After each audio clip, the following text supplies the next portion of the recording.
Color, alley, nigga, color, alley, bitch, color, alley, nigga, color, alley, bitch, color, alley, nigga, color, alley, bitch, holla, nigga, you color, alley, bitch, color, alley, nigga, color, alley, bitch, color, alley, nigga, color, alley, bitch, color, alley, nigga, color, alley, bitch, holla, my nigga, you color, alley. Everybody, let's go. Nigga, let's go.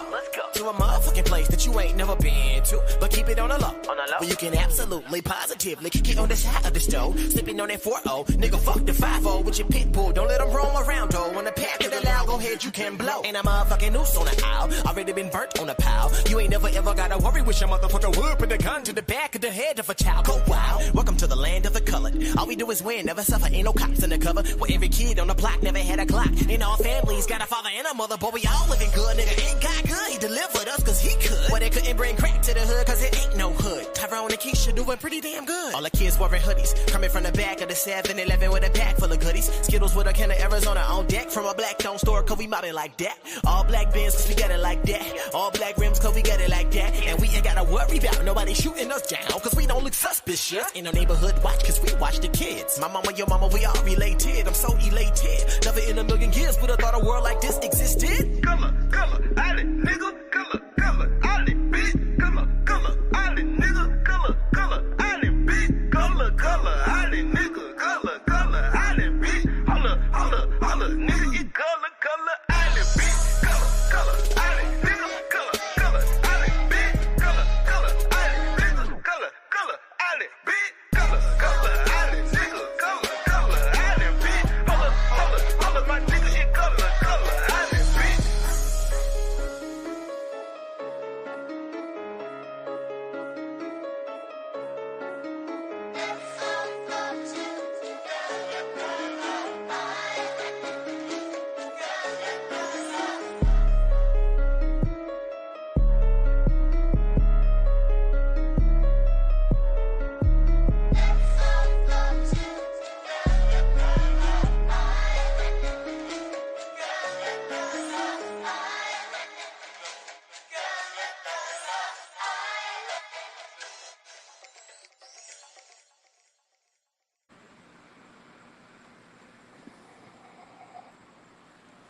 Hey, what's going on, everybody?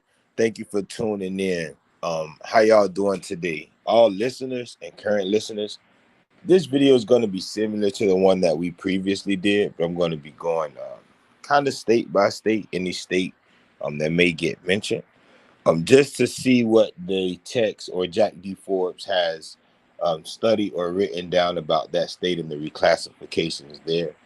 There are two things or two topics that I do want to touch on from the panel. We have questions about reclassification and the equation, right, or equating Negro and Indian together. And then we also had a question about Crystal Lake. So the first thing that I'm going to do is I want to start the video off with Crystal Lake. That way we can, touch on the, the Mayan things there. And then we'll get into the reclassification by state. So bear with me. My mic, you may hear the echoing in the background, or you may hear slight screeching.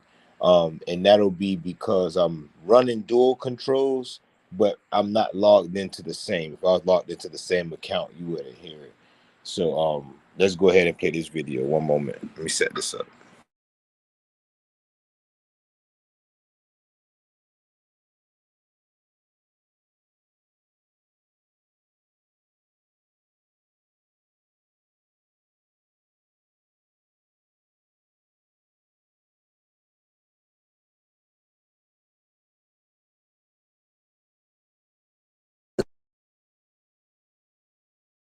The park, there were also some stuff to as Steely. And so you see one here, it aligns. There is another Steely across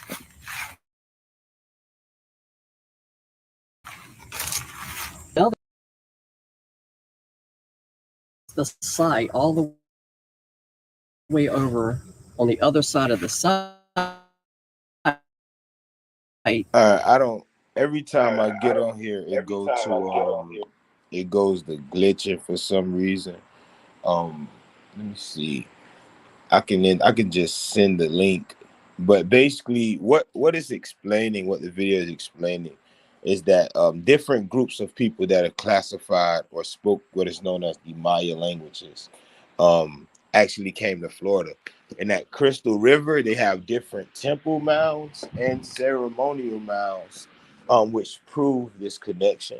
That they actually traveled over here at one point.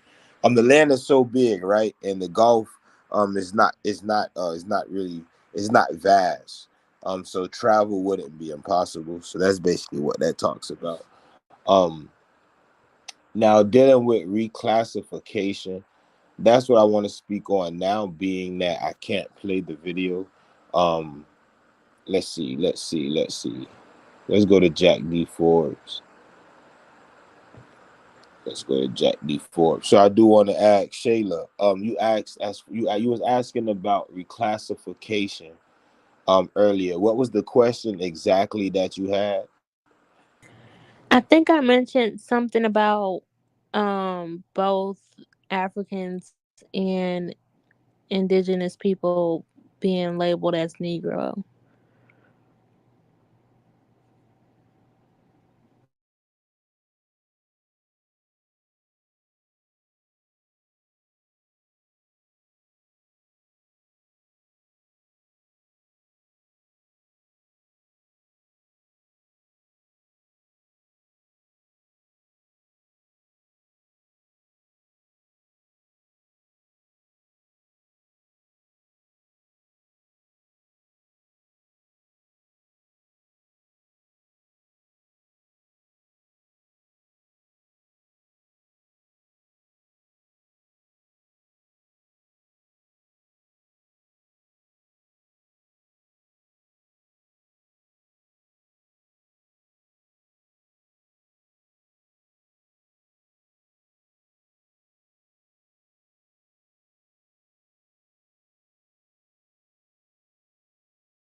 Oh, excuse me, pardon me.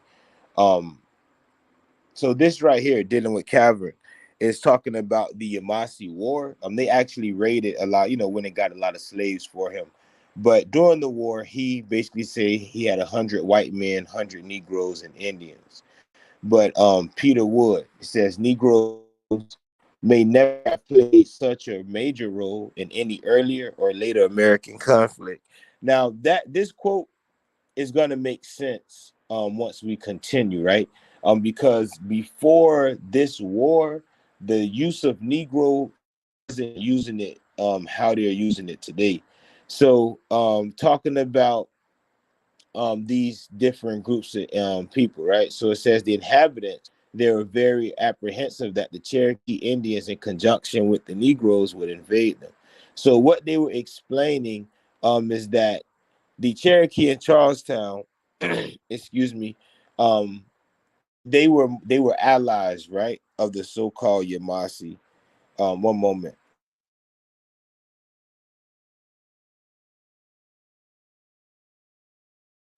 Okay, hold on. If you can hear me, press one. Let me see in the chat.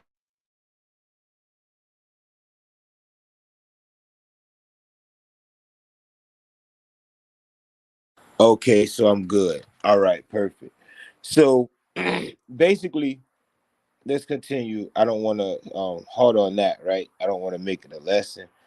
um, so it says in 1715, the Common House of Assembly drafted an act that sought to legislate out of existence the racial category of mestizo, traditionally used by low country planters to designate slaves of mixed African and indigenous ancestry.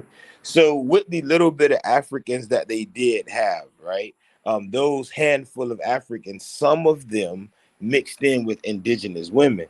And when they mixed in with these women, they came up with this category that we see here, mustard.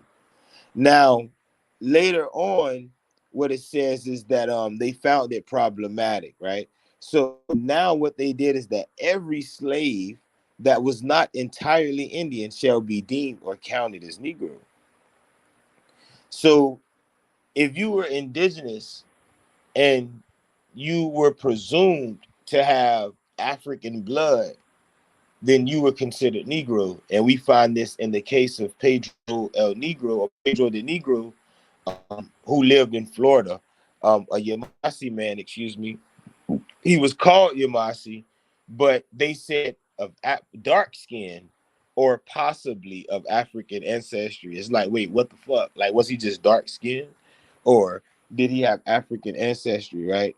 And this book is basically exposing a lot of that. Right. It sought for the first time to create a clear and legal demarcation, however arbitrary, between Africans and Indians. So they needed a legal term to separate Africans, or the people they presumed to be Africans, and those they presumed to be full-blooded Indians, right? But they did this by declaring that all mixed race slaves be deemed as Negro.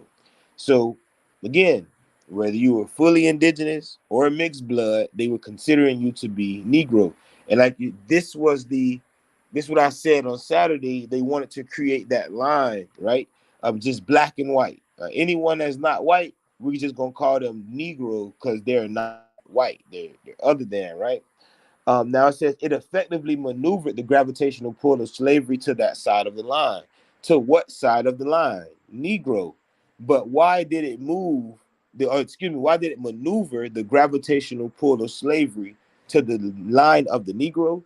Because all mixed race slaves were deemed as Negro. All those that were presumed to be mixed race were deemed as Negroes. So now, like I told this guy on Instagram, I say, well, the majority of the people on plantations before the Yamasee War were Indian. And then after the Yamasee War, the majority of the people on the plantation were now Negroes. But why were they Negroes? Let's go back.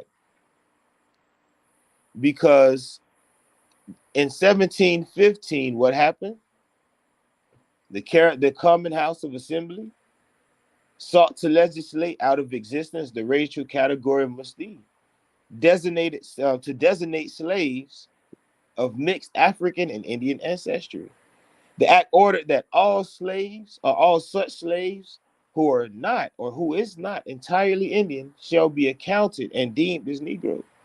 So those of us that have admixture and proud of it, right? Those of us that say, well, shit, we got grandmothers that were, and fathers and grandfathers that were originally from over here, and we have grandfathers that are originally from over there, and they eventually came together over here, whether it was by trade, force, or whatever. This is that admixture. Those with that admixture were all deemed as Negro, right? So before you even get the one drop rule in 1920, 200 years before that, you already have it. So, and this is dealing with, again, this is dealing with those who may have or may not have had any African blood. Let's see. And my thing is, those that those that that are against, right? Those that have admixture, it's okay, right? But eventually they'll have to tell their story.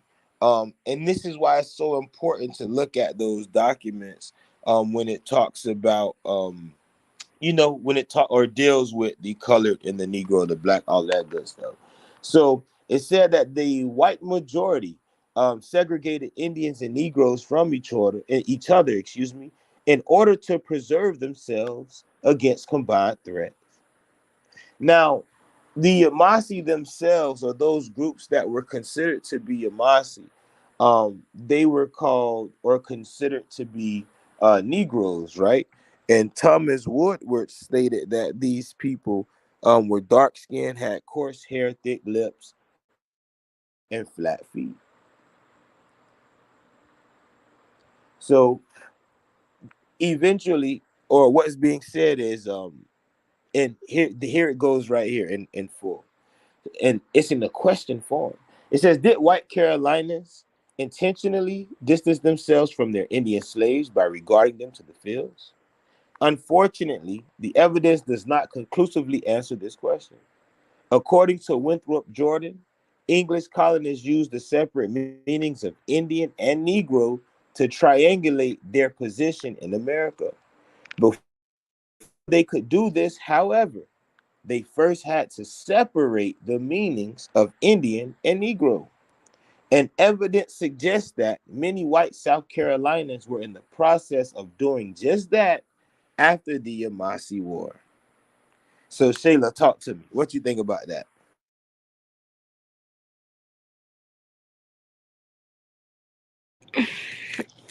I think for me, you have to kind of eliminate the concept of race from a European standpoint to really understand what took place. Because yes, I think everybody is mixed, but everybody may not be necessarily mixed with the same thing. Am I thinking of that correctly? I'm not sure. No, you're right. And this is why I say you would have to tell your story. So with everyone not having the same mixture or even the same amount of admixture, that's why it's important not to generalize. You get what I'm saying? Like to Yeah. generalize what everyone is. So when I tell the story, it's like, okay, well, those that were called Negro could have admixture with Africans. They could not have admixture at all. But they were considered to be Negroes because they were darker than the average Indian, right? Or the average Right. indigenous. Quick Um, question. and what I know what a lot of people don't like is the African thing. That's why all my views dropped when I started speaking on that because what we understand, right? Because we have the bone work, is that at a certain point, the coastal people actually start mixing with a people that was a completely different type of Negro or Negroid than them, Mhm. right? So then you have those that were more Spanish, like in Florida. So what about the tribes in Florida originally that were quote unquote Negroid that mixed with the Spanish? Where can I pull this up? Right. I want to show you where they were talking about what the English said about the Spaniards. The English were basically like the Spaniards aren't really Spanish for real. That they're mixed with Spanish. They basically are Spaniards, Iberians, Spaniards, Native Americans, and Africans. He was basically they basically was like the Spaniards not even let me see if I can find this for you. Because there's so much mixing going on. You know what I mean? That's why you say people have to break the European spell of race. Because once you break the concept of race and you say, okay, well, damn, you look at it as a tribal way, we viewed the Europeans as different tribes. We knew the English and the Spanish and the French were different clans. You get what I'm saying? But we didn't know that they were the same tribe. So that's how we looked at it. And if you look at how we did business with them, it was on that level. It wasn't you get like we wasn't subordinate to them in business just on paper. That's where the game came in at. We can bring So talk to me, cuz go ahead. I my question would be so why wouldn't they use uh st- phenotypes like our structural DNA, like how, like you just said, at one point they admixed with a different type of negroid, and I noticed, like, not Africans don't have the same phenotype as Black Americans today, even today. So it's just like, why wouldn't they use different bone Because it structures and wouldn't phenotype because like that back? in their science it wouldn't make sense, pardon me, because it wouldn't make sense if you go to Africa today and science says, well, they have the most varieties of phenotypes, then you can't classify everybody as being the same. So what they said is they're darker than us, they're Negro. Simple, they're darker than us. because they go by phenotype, and you and I don't have the same phenotype, but we're speaking for the same tribal people. They would say, well, shit, they both Negro, but this one is yellowish, right? This one is Moorish. This is their game. This is why tribalism, right, or nationalism, um, is overrides their game, basically, right? Because again, I could we could both have 100% indigenous mothers. What happens if your mother mixed with a Spanish man, Shayla mother mixed with a European man, my mother mixed with an African man, somebody mother mixed, she's not European but Scottish, somebody mother mixed with a French man? What are we? Are we what our mothers is? Or are you the half Indian? Is Shayla a half Indian? Is the other person a Creole Indian and I'm a Negro Indian? Like, you get what I'm saying? That's their game. That's their spell. We didn't look at it that way. Your mama, my auntie, that make her my clan mother. Regardless of what man she had a child with, you are my clans, you are my sibling. Europeans said, well, shit, some of these women mixing with men that we assume to be Africans or that may be African. So all of their children are now Negroes. This literally would mean that everyone they write as a Negro is a freaking Negro on the plantation. You could be mixed. You could have an indigenous mother with a European daddy, and they say that you was Negro. That's what this is about. But let me read this right here. So in 1793, a prominent Cherokee leader, Little Turkey, declared that the Spaniards were not real white people.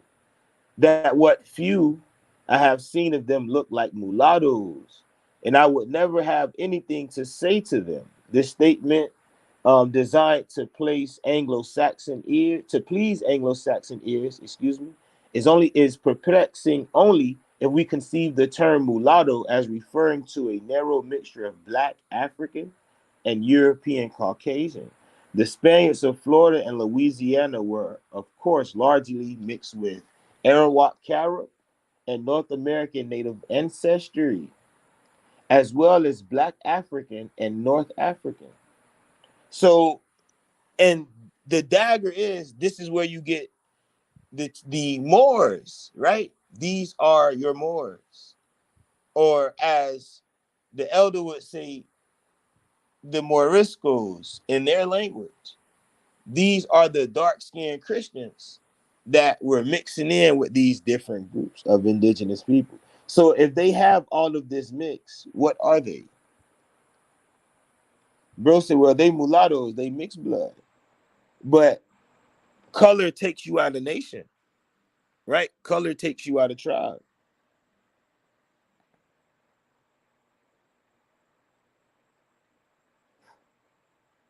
Let's see.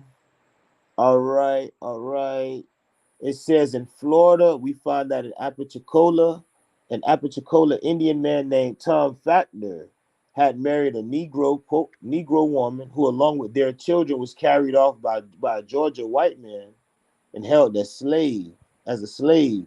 A daughter, Sarah Fackner, was called a colored woman in 1838. So an Appalachian man had a child with a woman that was considered Negro, and their daughter was considered to be a colored woman in 1838. It says, certain it is then, that in both Georgia and Alabama, persons of American race with no African ancestry were called colored, while in Florida, a mixed African American woman was called colored. So in Alabama, again, you didn't even have to have African ancestry for them to consider you to be colored. What's colored? Anything that's not white. If I wash my white clothes, think about white clothes. You're not gonna put a red shirt in there, no Indian blood. You're not gonna put a black shirt in there, no Negro blood. You're not gonna put a brown shirt in there, no colored blood. Yellow, octoroon. This is literally their game. Because if you add color, then the white blood is no longer pure. This is literally what their laws were about, right? That the blood stay pure. So then you have let's see if it's other example. This is where I find another example. Let's go to Bama, right? Talk to me. Any questions? Anything? I'm going on mute.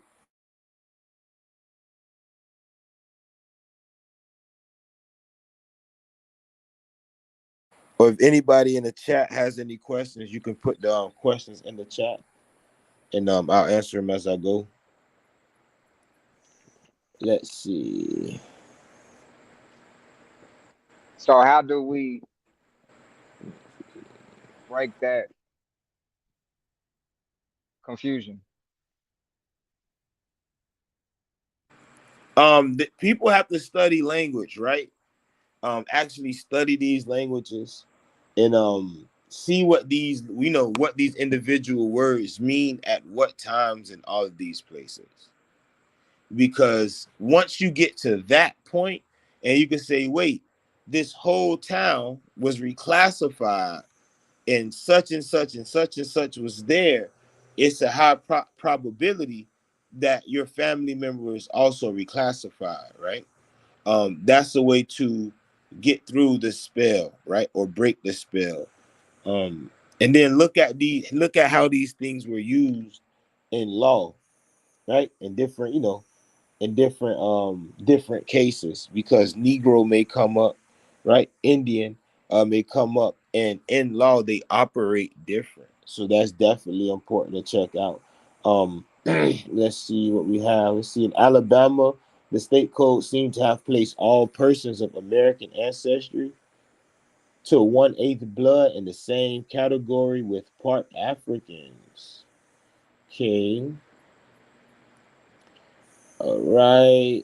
So it says in 1859, there was a case against Maria Lucia, woman of color in Alabama, involving a white man who sought to hold her as a slave. Her mother was a woman of yellowish complexion who always had acted free and had died in 1839. See, now this was in Louisiana. Wait, yeah, New Orleans. Okay, Louisiana. Her mother seemed to be of Indian or Mexican descent and had the characteristics of an Indian Mexican or Mexican Indian.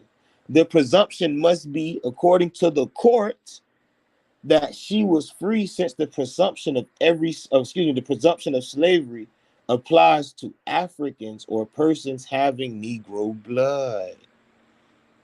So they wanted to make this woman a slave because she was a colored woman. But anybody that could be Negro or colored, you could be a slave. But her mother was Mayan or Mexica, right? So now is, wait, my mama was free and all of this. You can't do me like that. But you find out again, according to the court. So you would have to, and everyone would have to study these different terms in law. That's what's really gonna be liberating.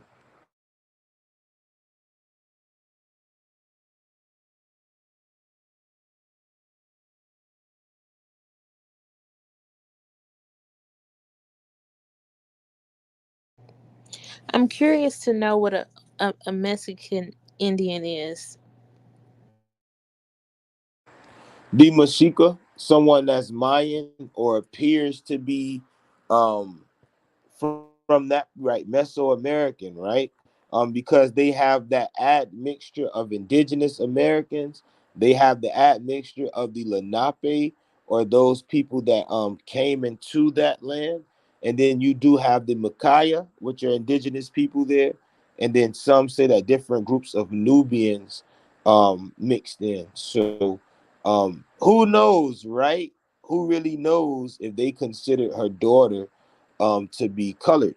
But we do know those people to be quote unquote Negro like, right? Or mixed with um, having those features. So who knows? Who really would know? Them people crazy as shit anyway.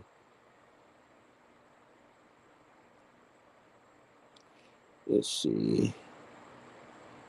Let's see if I can find this. Crystal River. Crystal River. Let's see. Let's see. So here is Crystal River. This Temple Mound, we click on it. This Temple Mound right here was actually built by the Mayans here in Florida. So those that came here and were allowed to settle in Ocala, right? In that what they would consider to be a Temuco area, these groups actually built their mounds there. They planted maize. They actually brought maize to the southeast through Florida. So many people that don't know, if they don't know, shit, now you know. That's how we actually received maize from our cousins across the water. This is an artifact. And this right here is an underground or cave, right? These things are usually made by sinkholes. Um, and beautiful, beautiful, right? Beautiful. So with contact, you do have beautiful things, amazing things that were created here with the indigenous people and the Isa and excuse me, the different groups that speak what they call Mayatan, right, or the Mayan languages. Let's see. Let's see. So this, different glyphs, mound age. Let's see. So at this place, you actually can visit the Temple Mound, Crystal River Mounds. I actually posted about I probably posted about 20 different mound sites here in Florida that you can visit.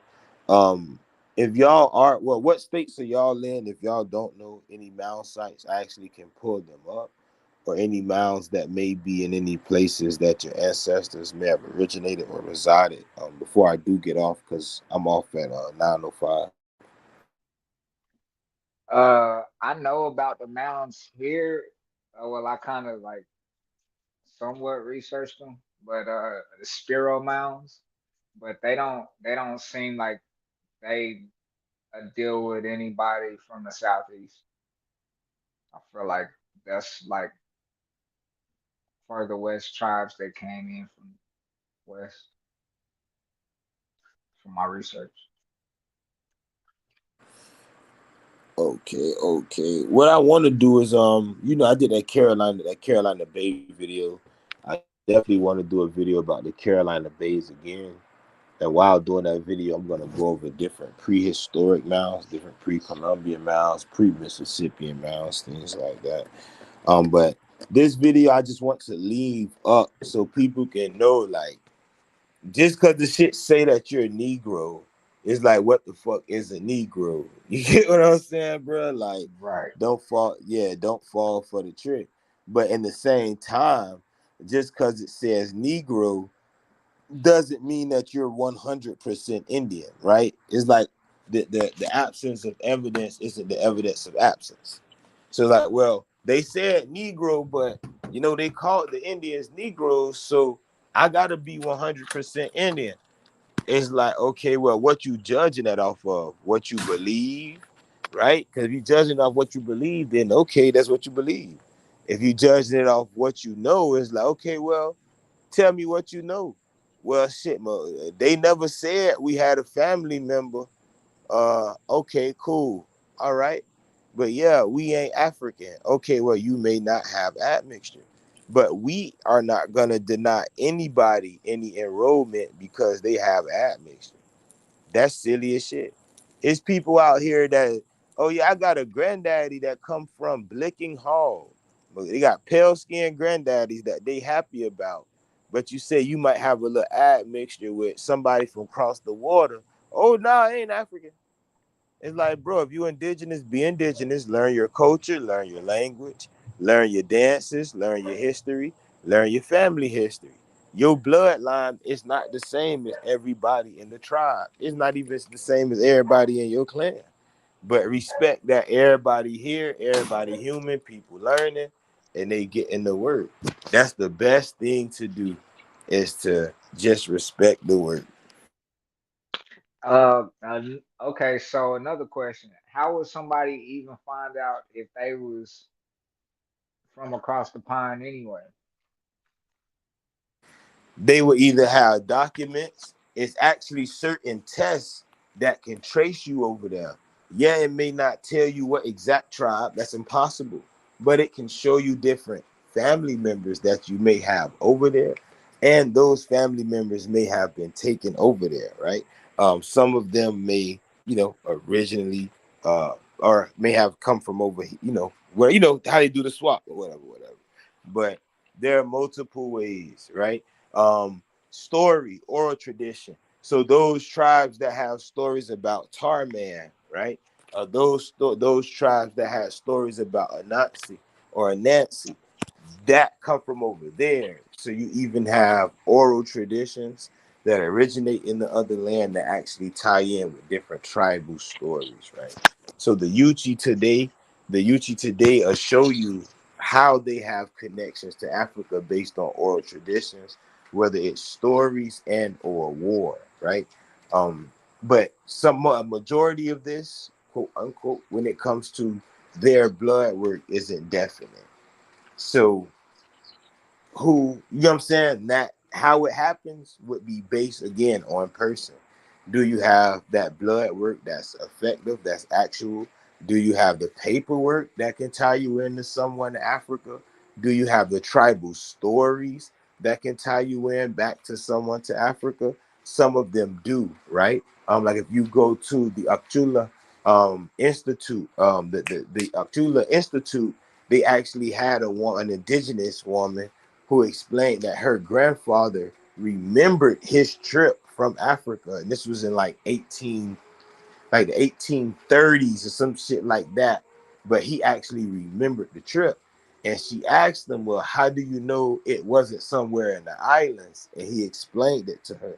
So again, based on your family, based on what you have, you get what I'm saying? All of this will dictate how one would be able to prove if they do have any African or admixture in their bloodline.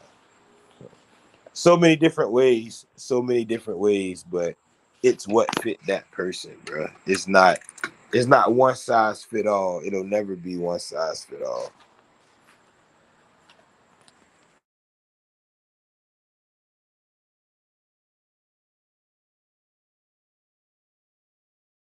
Oh, that's that. What I can say though is,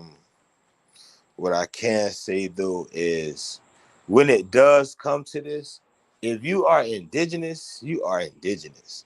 Having admixture, that shit don't matter. Like that shit does not matter at all.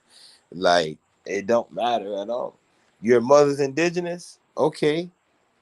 Now it's time to start practicing the culture. Because you're just like, well, I'm indigenous. I'm 100% indigenous. I haven't been admixed. Okay, so what do you do that makes you your tribe? Do you speak the language? No. Do you talk to anybody that's currently enrolled? No. Well, why don't you enroll? Because the white man took over the tribe. But aren't you tribe? Yeah. So why aren't you enrolled? Why haven't you got your family together? Why haven't you reached out to other people that's trying to get their family together? People been on this planet millions of years. Everybody's admixed. Because if you weren't admixed, then you would be inbred. If you weren't admixed, you'd be inbred. Too many groups of Negroes for everyone to be the same. All Negroes aren't the same. This was European science. They got dark skin, Negro, black, Negro. That's that. That's what it is. Oh well, like Cuz said, well, damn, why they ain't go by look? Cause I know he asked that for those that like, damn, well, they could group us by look. but not even all family members look the same. So if you say, well, we're gonna classify ourselves by how we look, then you got a family member that's albino. It's like, damn, and a phenotype may be different, or your nose may be smaller than grandma nose, or your eyes and nose may be bigger than somebody else's features. Now we can't classify you the same as we would group the people. That's, you know what I'm saying? Like, that's why their game has to be broken. You got to stop playing their game. You have to group up, get in your tribe. You know who you are. Start calling yourself by your tribal name. Learn your language, speak it, practice this shit with different people every day. Not once every blue moon, every day. If you can't reach nobody and you have to resort to books and videos, do that. Learn what you can. Use your discretion, but do that. That's what I'm gonna end with. Are there any other questions? Anything that I can touch on before I do go in and get the putting down in this kitchen?